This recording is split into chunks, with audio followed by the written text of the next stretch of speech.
Top quality और consistent performance के लिए सिर्फ सिल्वर पंप नाम याद रखना। सीरिया में इजराइल के हमले से ट्रंप हैरान है, ये बड़ी जानकारी मिल रही है। ट्रंप ने नेतन्याहू के साथ फोन पर बात की। ट्रंप ने इस मुद्दे पर गंभीरता से ध्यान देने के लिए भी कहा।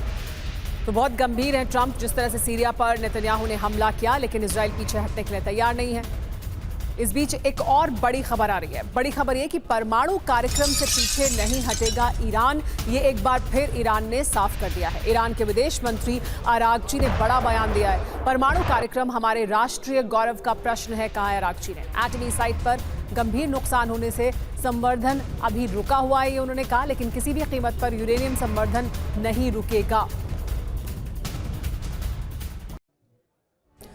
परमाणु कार्यक्रम नहीं रुकेगा, कहा ईरान ने। आरागची ने क्या कहा है समझिए। अमेरिकी हमले में एटमी साइट को गंभीर नुकसान हुआ है। काफी नुकसान होने से यूरेनियम संवर्धन अभी रुका हुआ है। हम अपने नुकसान का आकलन कर रहे हैं।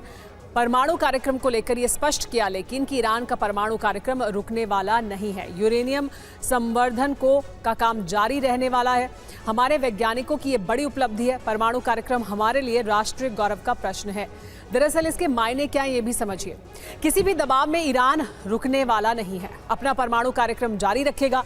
इजराइल एक बार फिर बड़ा हमला भी इस वजह से कर सकता है। अमेरिका भी बड़ा एक्शन ले सकता है। मध्य पूर्व में नए समीकरण बन रहे हैं जिससे अरब कभी भी धधक सकता है। खामेनेई जब से बंकर से बाहर आए हैं तब से अरब मुल्कों को एकजुट कर रहे हैं। दूसरी तरफ रूस चीन के साथ मिलकर गठबंधन बना लिया गया है। हालांकि अमेरिका के साथ परमाणु करार के लिए वार्ता पर ईरान सहमति दे रहा है, लेकिन ईरान के एक नए कदम से पेंटागन में हड़कंप है। ईरान रूस के साथ मिलकर युद्धाभ्यास कर रहा है। इस बीच रूस ने ईरान को डिफेंस सिस्टम भेजे हैं जो ईरान के परमाणु ठिकानों पर तैनात किए जा रहे हैं।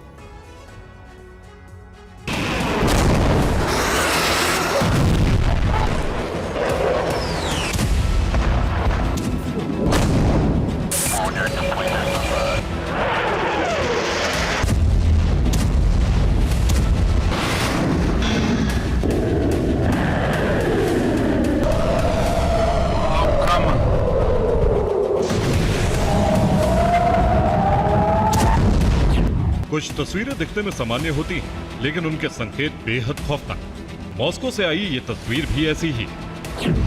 मॉस्को में व्लादिमीर पुतिन और आयतुल्लाह खामनेई के सलाहकार अली लारिजानी के बीच अचानक से मीटिंग, जो पहले से तय नहीं थी। यानी लारिजानी का ये दौरा अचानक तय था। लेकिन इस मीटिंग से जो संकेत मिला वो बेहद विनाशकारी है। संकेत है कि अब मध्य पूर्व में घमासान शुरू हो सकता है, क्योंकि रूस खुलकर ईरान की मदद कर रहा है।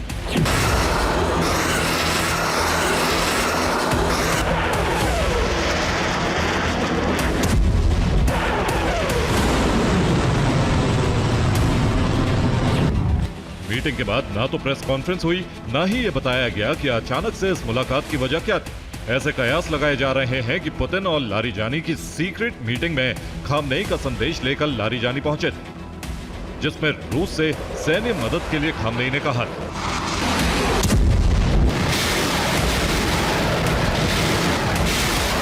इस मीटिंग के बाद जो असर हुआ वो समझिए। मीटिंग के बाद ईरान और रूस में करार हुआ कि परमाणु ठिकानों की सुरक्षा के लिए रूस अपने हाईटेक डिफेंस सिस्टम A300 की खेप भेजेगा।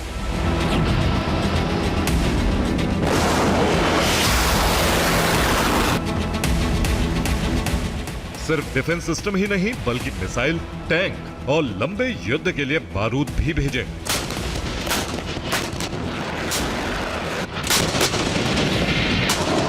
जबकि फाइटर जेट की खेप पहले ही रूस भेज चुका है।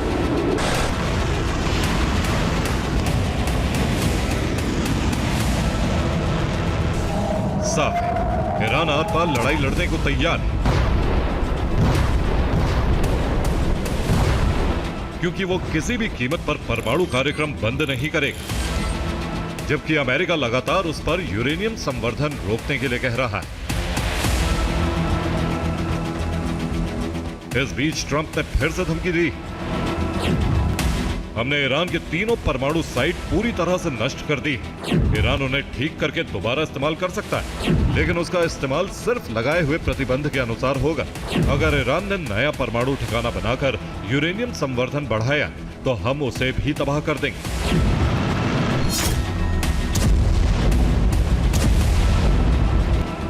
यानी अमेरिका ईरान पर फिर से हमला कर सकता है। उसका लक्ष्य साफ है कि ईरान किसी भी सूरत में परमाणु हथियार न बना पाए। हालांकि यूरेनियम का इस्तेमाल पावर प्रोडक्शन के लिए मंजूरी मिल सकती है, बशर्ते ईरान वार्ता की सारी शर्तें मानकर डील करे। अमेरिका की धमकी के बाद ईरान ने प्रतिक्रिया दी है, जिसमें विदेश मंत्री आरागची ने कहा है, ईरान अभी भी एनपीटी में बना हुआ है। अगर ईरान पर प्रतिबंध बढ़ाए जाते हैं और उसे प्रतिबंध मानने पर मजबूर किया जाता है, तो हम यूरेनियम संवर्धन 60% से ज्यादा करने के लिए मजबूर हो जाएंगे। हालांकि ईरान के तेवर अभी कुछ नरम पड़े। उसने 3 शर्तें रखी, तब वो वार्ता में शामिल होगा। इन शर्तों को यूनाइटेड नेशंस और यूरोपीय यूनियन को बता दिया गया है, जबकि दूसरी तरफ रूस और चीन से मिले डिफेंस सिस्टम परमाणु ठिकानों पर लगाए जा रहे हैं।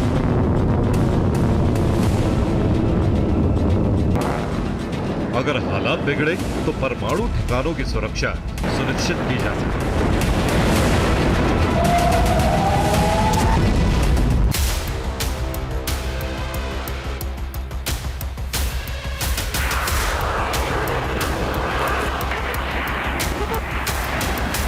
डिफेंस सिस्टम के अलावा Iran Shahid kamikaze drone battalion भी तैनात करेगा और सबसे आखिर में IRGC कमांडो टैंक के साथ अलर्ट मोड में होंगे, जिससे हवाई हमलों के साथ जमीनी हमले भी रोके जा सके।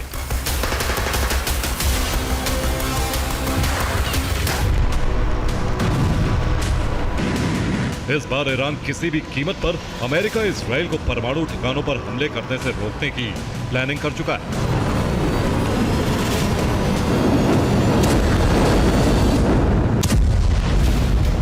हालांकि ईरान ने संकेत भी दिया है कि वो वार्ता के लिए तैयार है, लेकिन करार के लिए उसने 3 शर्तें लगाई, जिनकी जानकारी संयुक्त राष्ट्र को भी दी गई।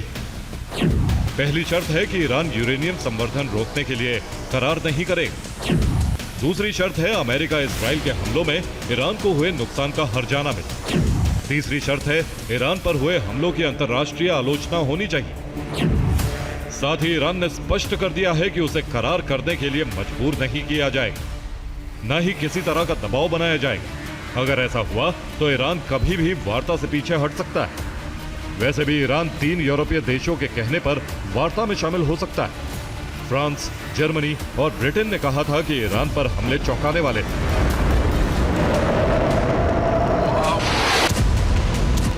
हमलों से पहले बातचीत से विवाद हल करना चाहिए। हालांकि ईरान का भी रुख है कि वो बिना दबाव में आए कूटनीतिक चैनल के जरिए वार्ता को आगे बढ़ाए। इसके लिए दूसरे अरब मुल्कों की मध्यस्थता के लिए भी ईरानी राष्ट्रपति पेजेशकियान ने सहमति दे दी।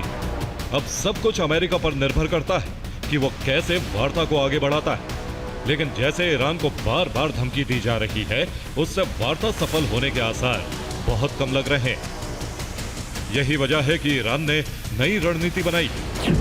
एक तरफ वार्ता में शामिल होने की रजामंदी दिखा रहा है, दूसरी तरफ रूस के साथ कैस्पियन सागर में वॉर ड्रिल कर रहा है, जिससे संदेश दिया जा रहा है कि ईरान दोनों रुख के लिए तैयार है। अगर अमेरिका बिना यूरेनियम संवर्धन रोके करार करता है तो ठीक, वरना ईरान रूस के साथ मिलकर बारूदी घमासान का अलार्म कभी भी बजा सकता है।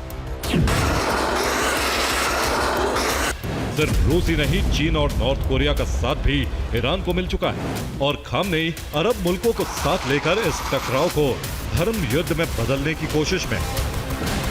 अगर ऐसा हुआ तो अरब और पश्चिमी देशों के बीच अब तक का सबसे बड़ा युद्ध शुरू हो सकता है, जिसका दायरा फैला तो तीसरे विश्व युद्ध की दस्तक भी हो सकती है। Bureau report, TV9 Bharat.